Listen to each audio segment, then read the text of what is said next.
Good evening, this is Primetime News. I'm Madhushka Balasuriya. And I'm Sonali Manigabadige. Well, the debate on the second reading of the 2014 budget took place in Parliament today. We'll take a look at the various views, opinions and implications of the 2014 budget. That's coming up later on in the news. Well, first, let's start off with a look at your headlines. That's right. The headlines on News First at 9. Prices of imported food items and vehicles to increase from today as per budget proposals. Chairman of the Bengal Pradesh Sabha accused of murdering a British national released on bail. Suspect connected to the double homicide in Kamarupitia killed in police fire. A caterpillar infestation in Hingwagoda. News First at 9. Now, some of the tax amendments proposed by the 2014 budget came into effect today. That's right. Now, as a result of this, the prices of a number of imported consumer goods such as sugar, dal, sprats and salt have increased.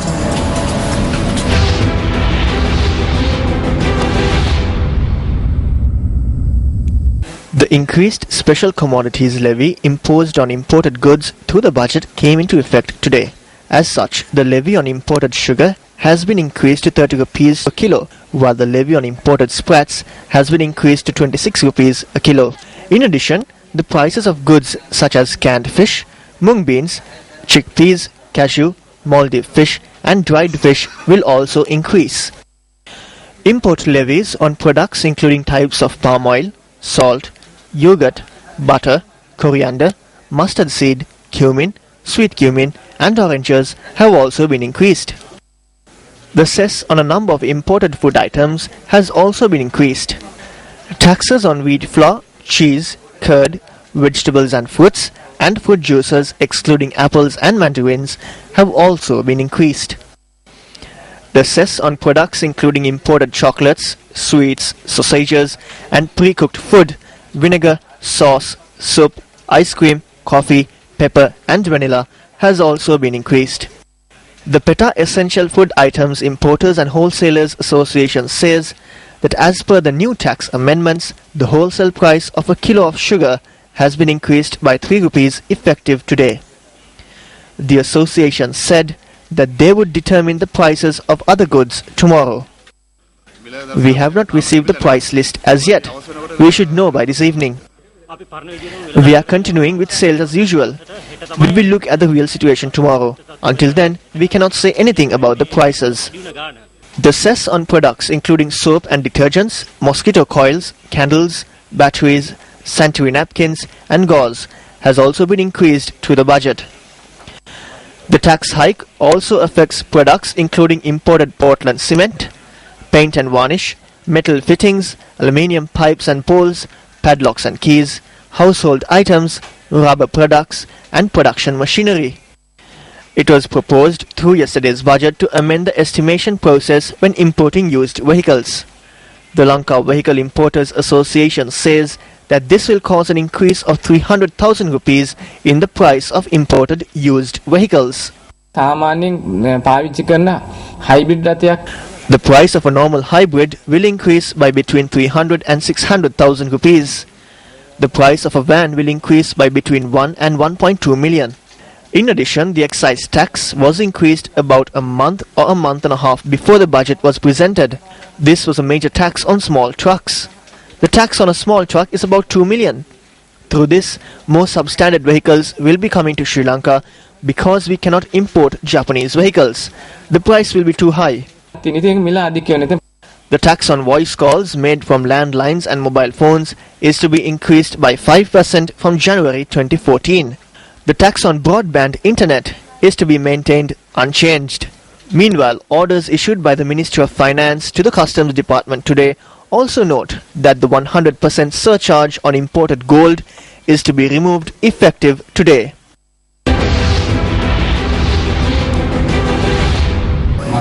Now, let's take a look at some of the views expressed by political representatives on the 2014 budget.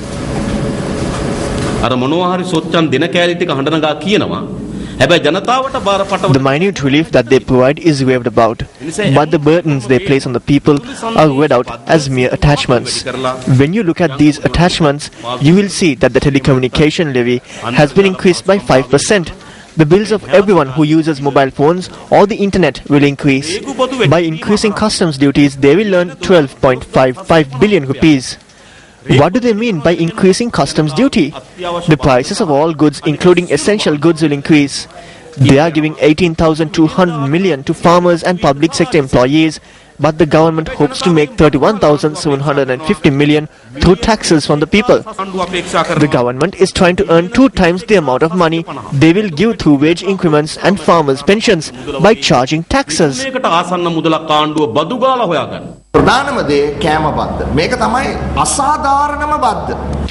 The main issue here is the food tax. It is the most unjust tax. There is no other country in this region which taxes food like this country does.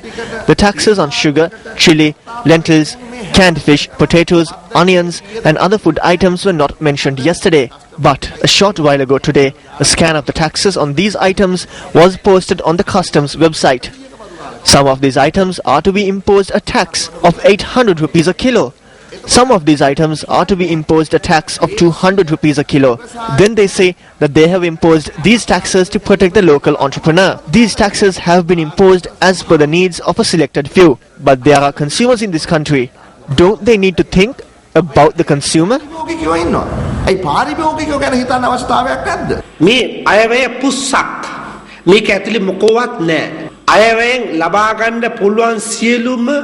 This budget is fruitless. There is nothing contained within.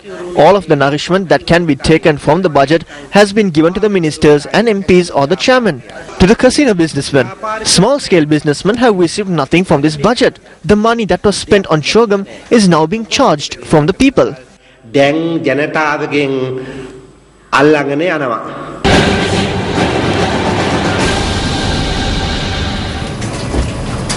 Well, the debate on the second reading of the 2014 budget commenced in Parliament today.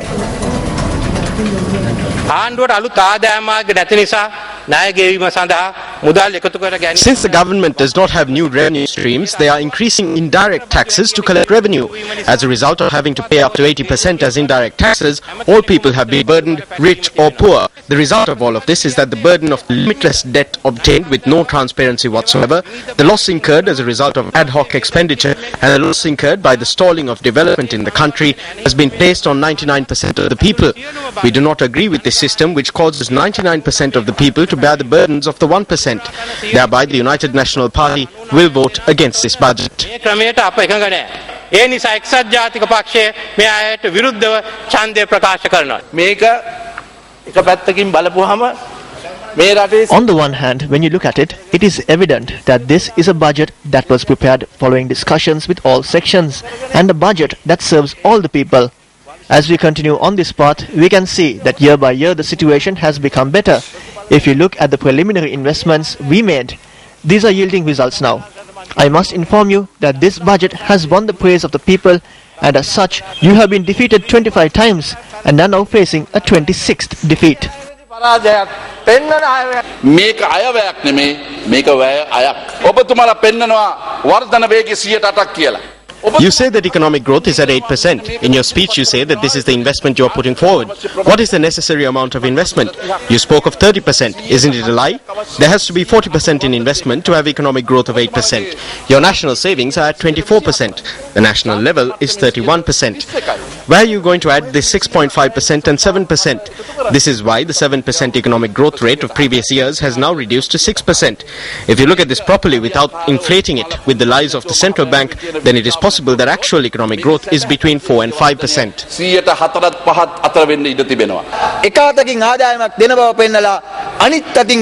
Through this budget, on one hand, they show that incomes have increased, and on the other hand, they have increased the cost of living. When you add the burden, the relief that had been given to alleviate the cost of living turns out to be false relief. As the Janata Vimukti Peramana, we have our reasons for opposing this budget. The reason is that it is not the journey that you show in the budget that the country is engaged in. පරිවාස ආණ්ඩුව තුළ අමාත්‍ය දුර 4ක් සහ Under the interim government, 4 ministerial portfolios and 4 deputy ministerial portfolios were held by the Janatha Vimukthi Peramuna. Couldn't you have put forward a proper economic plan for us to follow when you were in the interim government? Apparently this wisdom dawns on you only when you are not in power. බලය නැති කාලේ. You're watching News First Primetime News, and up next is the newspaper cartoon of the day.